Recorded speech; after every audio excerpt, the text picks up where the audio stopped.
वह सिर्फ मेरा दोस्त नहीं है, वह मेरे लिए सब कुछ है। He is not just my friend, he is everything for me. He is not just my friend, he is everything for me.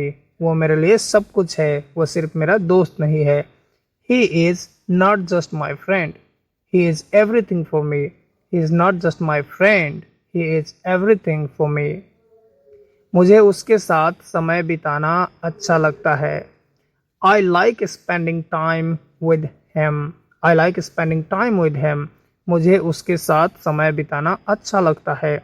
आप यहाँ पे एक और बात बोल सकते हैं, एक और तरीके से बोल सकते हैं, I love spending time with him या I like spending time with him। मैं चाहूँगा आप love का इस्तेमाल करें। I love spending time with him।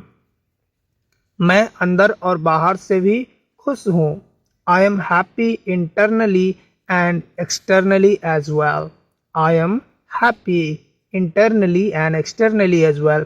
Internally का मतलब होता है आंतरिक रूप से, अंदर से, and externally मतलब होता है बाहर से। ठीक है, I am happy internally and externally as well। ये जरूरी भी है अंदर से खुशी होना। आपको अंदर से संतुष्ट होना ही चाहिए। You must be content internally। You must be content internally। आपको अंदर से संतुष्ट होना ही चाहिए। फ्रेंड ये कहने की कोशिश कर रहा है कि हमें जो है अंदर से संतुष्ट होना चाहिए, बाहर की दुनिया से ज़्यादा।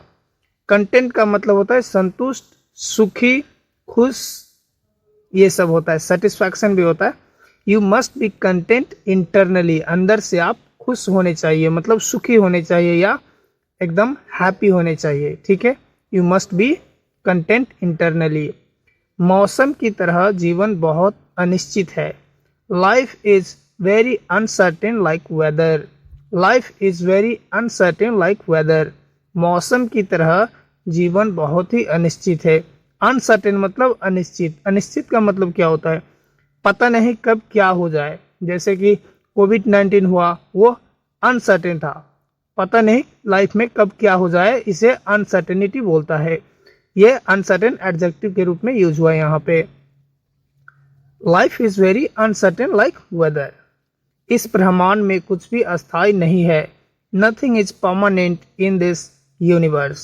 Nothing is permanent in this universe. इस ब्रह्मांड में कुछ भी अस्थायी नहीं है। परमानेंट मतलब क्या है? कुछ भी परमानेंट नहीं है, सब एक दिन, सब कुछ अस्थायी है। Everything is temporary. Everything is temporary, सब कुछ अस्थायी है। Nothing is permanent in this universe. Everything is temporary, सब कुछ अस्थायी है। मतलब इस दुनिया में जो कुछ भी है परमानेंट नहीं है, हम भी नहीं है, कोई सामान नहीं है, सबको एक दिन मिट्टी में मिल जाना है। ये सही बात है। मेरा विश्वास करो या ना करो, लेकिन यही सच है। Believe me or not, but that's the truth. Believe me or not, but that's the truth. मेरा विश्वास करो या ना करो, लेकिन यही सच है। मुझे भी लगता है कुछ भी परमानेंट नहीं है। Nothing is immortal. मैं आज भी तुम्हारे बिना अधूरा हूँ। I am still incomplete without you. I am still incomplete without you. अधूरा का मतलब होता है इनकम्प्लीट। ठीक है, आई एम स्टिल, मैं अभी भी या मैं आज भी, incomplete without you. I am still incomplete without you मतलब मैं आज भी तुम्हारे बिना अधूरा हूँ। ये लव रिलेटेड सेंटेंस है। वहाँ पहुँचने में कितना समय लगेगा? How long it will take to reach there. How long it will take to reach there. वहाँ पहुँचने में कितना समय लगेगा? How long it will take मतलब कितना समय लगेगा। टू रीच देयर, वहाँ पहुँचने में। ठीक है, टू रीच देयर, वहाँ पहुँचने में। How long it will take there to reach there. कार से सिर्फ 30 मिनट लगेंगे। It will take just 30 minutes by car. It will take just 30 minutes by car. It will take just 30 minutes by car. It will take मतलब उसमें इतना लगेगा, क्या लगेगा? Time, just 30 minutes by car. आप बोल सकते हैं by train, by bus, by car, by bus, bye train, on flight, I mean by flight, on bike, on foot, ऐसे भी आप बोल सकते हैं लास्ट में। It will take just 30 minutes on foot, by bike, by car. भाषा सीखने में काफ़ी समय लगता है। It takes a long time to learn a language. It takes a long time to learn a language. भाषा सीखने में काफ़ी समय लगता है। It takes a long time to learn a language. Friend ये सही बात है, भाषा सीखने में बहुत ही ज़्यादा समय लगता है। It takes a long time मतलब काफ़ी समय लगता है या बहुत समय लगता है। टू लर्न अ लैंग्वेज एक भाषा सीखने के लिए काफ़ी समय लगता है। मेरे पास टीवी देखने के लिए समय नहीं है। I don't have time to watch TV. I don't have time to watch TV. मेरे पास टीवी देखने के लिए समय नहीं है। I don't have time. I don't have time मतलब मेरे पास समय नहीं है क्या करने के लिए, टू वॉच टीवी, टीवी देखने के लिए। मैं कुछ प्रोजेक्ट्स में बहुत व्यस्त हूँ।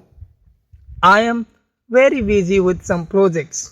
I am very busy with some projects. इसे हम एक साथ बोलेंगे तो ऐसे बोलेंगे, I don't have time to watch TV. I am very busy with some project. मैं कुछ प्रोजेक्ट्स में बहुत व्यस्त हूँ। मेरे पास टीवी देखने के लिए समय नहीं है। I don't have time to watch TV.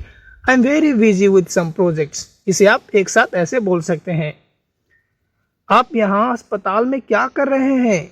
What are you doing here at the hospital? What are you doing here at the hospital? Friend sorry, यहाँ पे मुझे क्वेश्चन मार्क देना चाहिए था, लेकिन मैं मिस्टेक कर दिया लिखने के टाइम में, सॉरी है, माफ़ करना। What are you doing here at the hospital? आप यहाँ अस्पताल में क्या कर रहे हैं? ये एक सवाल है। मैं यहाँ अपनी बेटी से मिलने आया हूँ। I am here to visit my daughter. I am here to visit my daughter. मैं यहाँ अपनी बेटी से मिलने आया हूँ। आप ये नहीं कहेंगे कि I have come here to visit my daughter.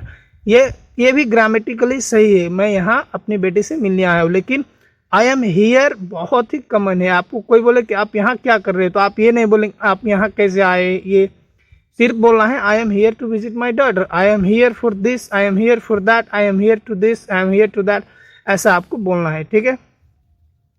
मुझे गाइड करने वाला कोई नहीं था। Nobody was there to guide me. Nobody was there to guide me. Guide का मतलब क्या होता है? राह दिखाना, मार्गदर्शन करना, ठीक है। Nobody was there to guide me मतलब कुछ बताने वाला, कुछ जानकारी देने वाला।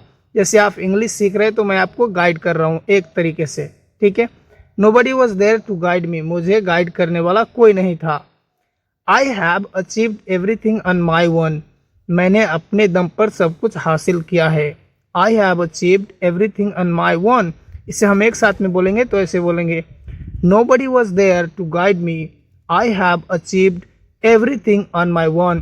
मुझे गाइड करने वाला कोई नहीं था, मैंने अपने दम पर सब कुछ हासिल किया है। अपने दम पर बोलेंगे तो on my own, या मैंने खुद से या अपने दम पर, ठीक है। on my own. I have achieved everything on my own. Achieve का मतलब होता है कोई भी चीज़ हासिल करना, ठीक है। मुझे किसी से कोई शिकायत नहीं है। I don't have any complaints against any one. I don't have any complaints against any one. मुझे किसी से कोई शिकायत नहीं है। टू एनी वन नहीं बोलेंगे, ठीक है फ्रेंड। बहुत लोग बोलते हैं I don't have any complaints to anyone. To नहीं बोलेंगे क्योंकि कंप्लेन जो है वो निगेटिव वर्ड है, वो हमेशा किसी के खिलाफ होता है, ठीक है, किसी के लिए नहीं होता है। I don't have complaint against any one, मुझे किसी से कोई शिकायत नहीं है। मैं जैसा भी हूँ खुश हूँ, इसे इंग्लिश में कैसे बोलेंगे आप कमेंट करके ज़रूर बताएं।